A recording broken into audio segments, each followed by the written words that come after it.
रहीम सल्लल्लाहु अला मुहम्मद। मैं हाँ थोड़ा आशिक फरीद ते तुस सुनते पे वे एडी इंजम ऑफिशियल ते अज काफ़ी सुनते पे ख्वाजा गुलाम फरीद साहब रहमतुल्लाह अलैह दी के धोलड़ तेरी सिक ढेर है। तवज्जो करे सो काओ करे सो असां थोड़े पहले भी बहुत थोड़े हैं तो हुण भी रासूं इंशाअल्लाह तुसां थोड़ी कोई पसंद होवे काफ़ी तो तुसां साकू एडी इंजम ऑफिशियल दे साकू कमेंट्स करे सो दसे सो इंशाअल्लाह असां पूरे उतरण की कोशिश करे सो। ते हुण मुलाज़ा फरमे सो हो ढोलणे तेरी सिक ढेर है मैं तांगा घड़िया चाही बहु खप खप करां आही बहु तप तप उठने भाई बहु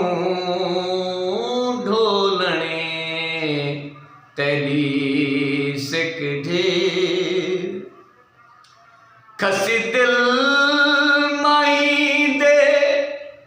चाके जीड़ा सदा गम ना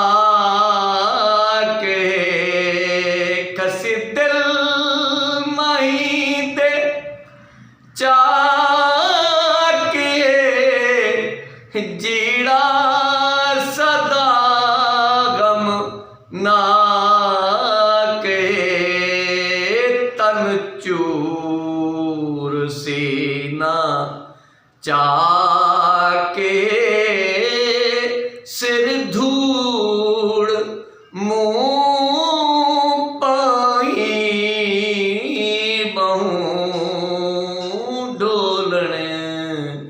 तेरी सिक ढेर लगा सख्त दुखड़ा हो रोगे हो बेपीर दिल को जोगे तती पई भोगे दी भोगे रो रो करे